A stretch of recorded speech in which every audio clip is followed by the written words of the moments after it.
Relax, relax, relax. Your coaches, your training partners, everybody around you on the mat is always telling you to relax in jiu-jitsu. What's up guys, Hadrian here, Invincible Jiu-Jitsu, and today we're going to be delving into that time-worn cliche that you must relax when rolling. So why is this? Well, jiu-jitsu, perhaps more than any other martial art, it's an art built on sensitivity. You know, when you're rolling around with someone, when you're grappling with someone, especially on the floor, where there's far less space than even a wrestling match where you're on your feet, you're far closer to your opponent, there is an opportunity to tune into the movements of the person that you are grappling with. There is an opportunity to develop your sensitivity to them in a way that doesn't exist in other martial arts. Not so much in other grappling arts, but particularly striking arts. Now, in striking arts, of course, the sensitivity is, the engagement starts with eye contact. There is a level of sensitivity there, of course, reading the micro expressions, reading the movement patterns, all this kind of stuff. But in jiu-jitsu, again, I believe more than in any other martial art or grappling art, you can physically, when you get your hands on someone, you can physically tune into their movements almost as if you're reading their mind. But you can't do this if you're not relaxed. Sensitivity and relaxation go hand in hand. This is true for anything in life, whether it's jiu-jitsu, whether it's art, having a conversation, making love, whatever it is, breathing. When you're relaxed, you are more receptive to your environment, to the people in your environment. You're more receptive to what is coming into your personal space. You're more receptive even to what you are outputting. So this sensitivity plays a huge role in effective jiu-jitsu. Jiu-jitsu at its highest levels is an art built on sensitivity. So it's imperative for this reason to learn to relax. The more relaxed you are, the more sensitive you become to your opponent and what they're doing, and the more steps ahead of your opponent you will appear to be.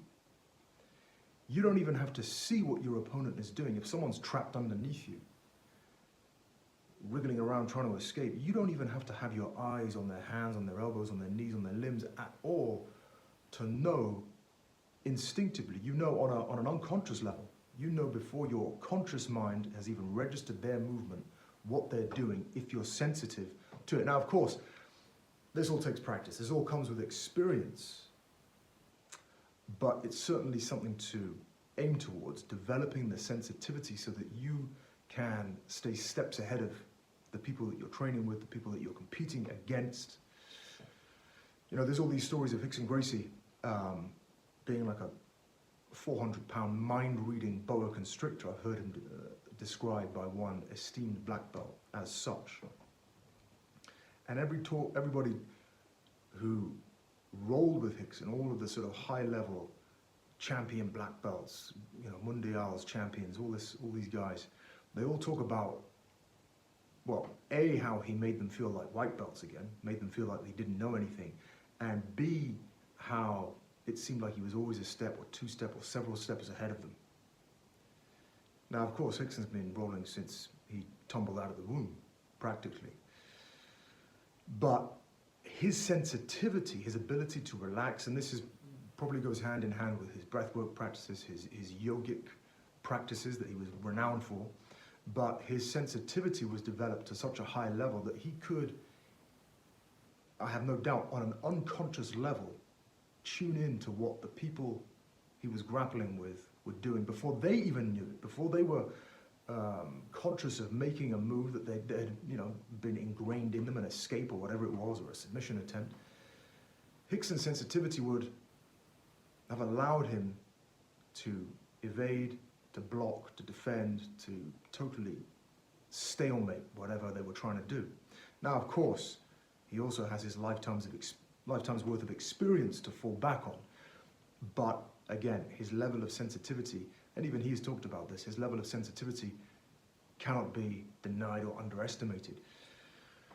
So, again, for the reason of developing your sensitivity, train yourself to relax when you're rolling with your partners. Another reason that it's important to relax is because it makes you that much harder to control. When you're relaxed, grappling with someone who's relaxed is like grappling with a bundle of rope, or grappling with a wet blanket against someone who's really relaxed and knows how to relax and knows when to relax, knows when to turn off that tension, that muscular tension, knows when to turn off their strength, knows when to disengage their energy. Wrestling with these people, grappling with these people, as I say, it's like grappling with a bundle of heavy rope. So it makes you harder to submit because your opponents won't be able to control you as easily. You know, it's like if someone's as stiff as a board, imagine trying to push an ironing board, bench press someone who's as stiff as an ironing board off you if you're trapped in cross side or side control. If someone's stiff as a board, it's not that difficult if you're a strong person to just bench press them off you.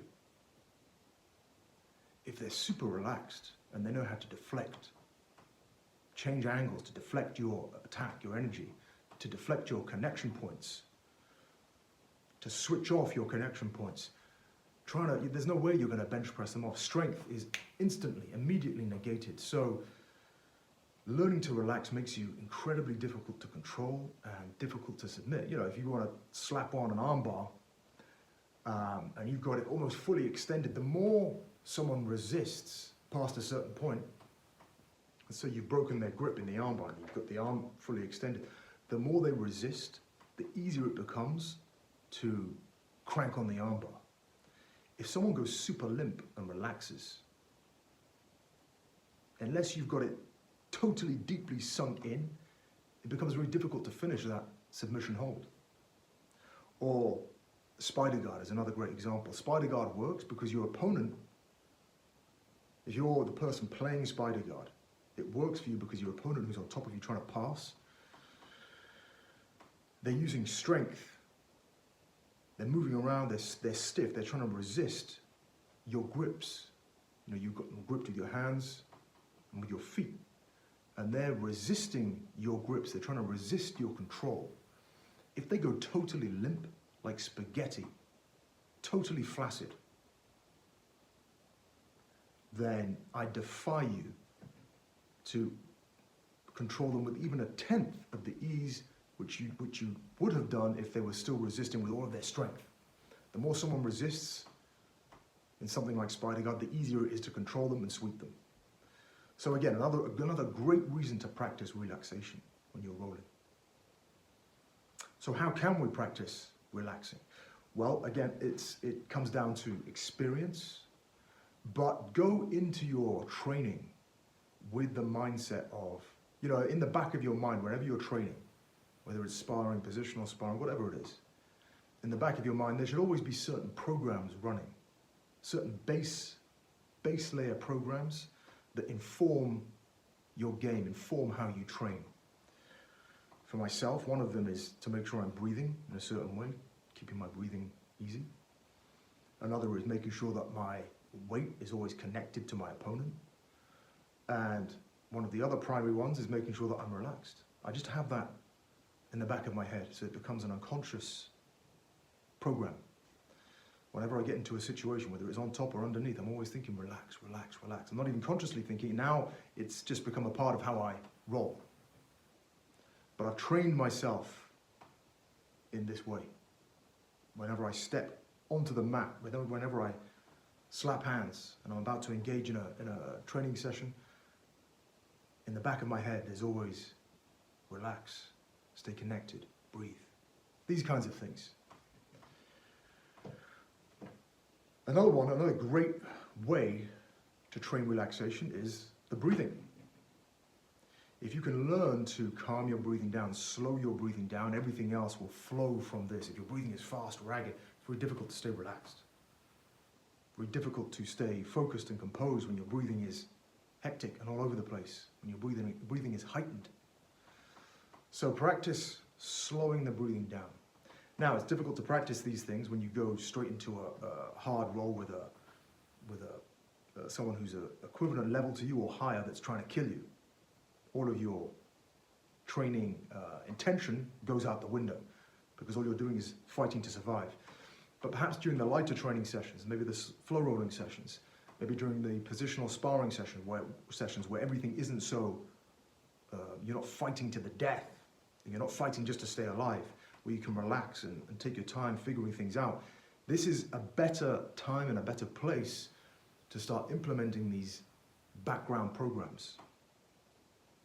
So pick and choose your spot carefully, but I definitely recommend relaxation as the basis for all of your training. All right, guys, I hope that was informative, hope that was interesting to you, just a little different way to look at things, just a different perspective. If you liked it, if you liked this video, if you found it helpful, like it, subscribe to the channel, and in the meantime, train well.